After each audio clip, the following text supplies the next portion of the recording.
নমস্কার, আমি মৌমিতা। তোমাদের সামনে আজকে আমি নিয়ে এসেছি একটা খুব সুন্দর পনিরের রেসিপি, পনির মাখানি। তোমরা দেখতে থাকো। তো বন্ধুরা, আমি আগে এই রেসিপির জন্য কি কি লাগবে সেটা তোমাদের দেখিয়ে নিই। প্রথমেই যেটা দেখাবো সেটা হচ্ছে পনির। এটাই হচ্ছে মেন ইনগ্রিডিয়েন্টস। তারপরে লাগবে কাজু বাদাম, ধনে পাতা, গোটা একটা শুকনো লঙ্কা, গোটা জিরে, গোটা ধনে, এলাচ, লাগবে টমেটো, কাঁচা লঙ্কা, আদা, লাগবে বাটার, লাগবে কসুরি মেথি, লাগবে একটু গরম মশলা। তাহলে শুরু করা যাক আমার আজকের রেসিপি, পনিরের মাখানি। বন্ধুরা, প্রথমে আমি আদা, কাঁচা লঙ্কা আর কাজু বাদাম একটু মিক্সার গ্রাইন্ডারে মিক্স করে নেব। বন্ধুরা, আমি কাজু বাদাম, কাঁচা লঙ্কা আর আদার একটা পেস্ট করে নিলাম। এবার আমি এই পনিরগুলোকে হালকা করে হোয়াইট অয়েলে একটু ভেজে নেব। তেলটা গরম হয়ে গেছে। এবার গ্যাসের ফ্লেমটাকে আমি একদম লোতে করে দেব। দিয়ে আমি এই পনিরগুলোকে একটু হালকা করে ভেজে নেব। বেশি ভাজলে ভালো লাগবে না। বন্ধুরা, আমি দেখো হালকা করে পনিরগুলো একটু ভেজে নিয়েছি। বন্ধুরা, এবার আমি একটা অন্য পাত্রে শুকনো অবস্থায় তেল ছাড়া এই ইনগ্রিডিয়েন্টসগুলো আমি একটু ভেজে নেব। একটা গোটা শুকনো লঙ্কা দিচ্ছি, এলাচ, গোটা ধনে, গোটা জিরে, এগুলোকে একটু হালকা করে আমাকে ভেজে নিতে হবে। তারপরে এগুলো আমি মিক্সার গ্রাইন্ডারে মিক্স করে নেব। বন্ধুরা, আমি মিক্সার গ্রাইন্ডারে শুকনো লঙ্কা, গোটা ধনে, গোটা জিরে এবং গোটা এলাচ দিয়ে একটা দেখো গুঁড়ো মতো করে নিয়েছি। দেখো বন্ধুরা, আমি বাটার নিয়েছি। এই বাটারটা আমি ফ্রাই প্যানের মধ্যে দিলাম।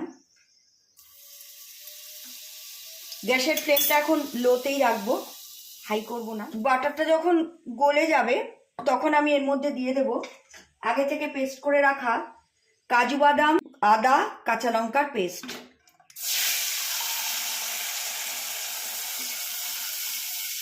এটা দিয়ে একটু নাড়তে হবে। দেখো বন্ধুরা, পেস্টটা একটুখানি নাড়ার পরে এবার আমি এর মধ্যে অ্যাড করব পনির। তো বন্ধুরা, আমি এটা নাড়তে নাড়তে পনিরটা গ্যাসের ফ্লেমটা এখন লোতেই রাখবো। এরপর আমি এর মধ্যে দেব দই, বেশি না, অল্প দিলেই হবে। দইয়ের পরে আমি অ্যাড করব ওই গ্রেটারে করে রাখা মশলা, শুকনো লঙ্কা, গোটা ধনে, গোটা জিরে, গোটা এলাচ। এটা দিয়ে কিছুক্ষণ নাড়তে হবে। আর গ্যাসের ফ্লেমটা সবসময় তোমরা চেষ্টা করবে লো টু মিডিয়ামে রাখার, হাই একদম করবে না। যখন আমি এটা লো ফ্লেমে রেখে করব তখন হালকা করে একটু জল দিয়ে দেবে, বেশি জল দেবে না। এরপর আমি অ্যাড করব একটু নুন। নুনটা তোমাদের স্বাদ অনুযায়ী দেবে, পনিরে খুব বেশি নুন ভালো লাগে না। এরপর আমি অ্যাড করব চিনি, এটাও তোমরা তোমাদের স্বাদ অনুযায়ী দেবে। সব দিয়ে আবার আমি একটু নাড়াবো, তখন গ্যাসের ফ্লেমটা একটু মিডিয়ামে আনবে। তো বন্ধুরা, এবার আমার এই রেসিপি প্রায় শেষ দিকে। এবার আমি এখানে অ্যাড করব কসুরি মেথি।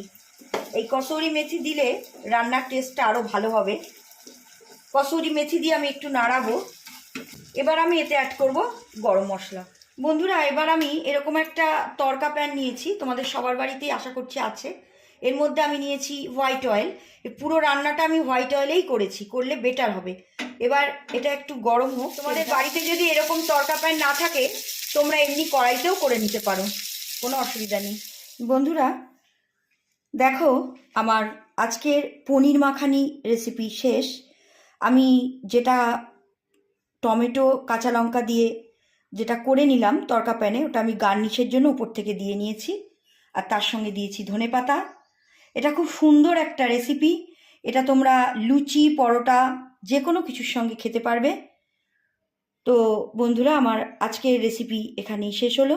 তো আগামী দিন আমি আবার আসবো তোমাদের সামনে নতুন রেসিপি নিয়ে। শুভরাত্রি।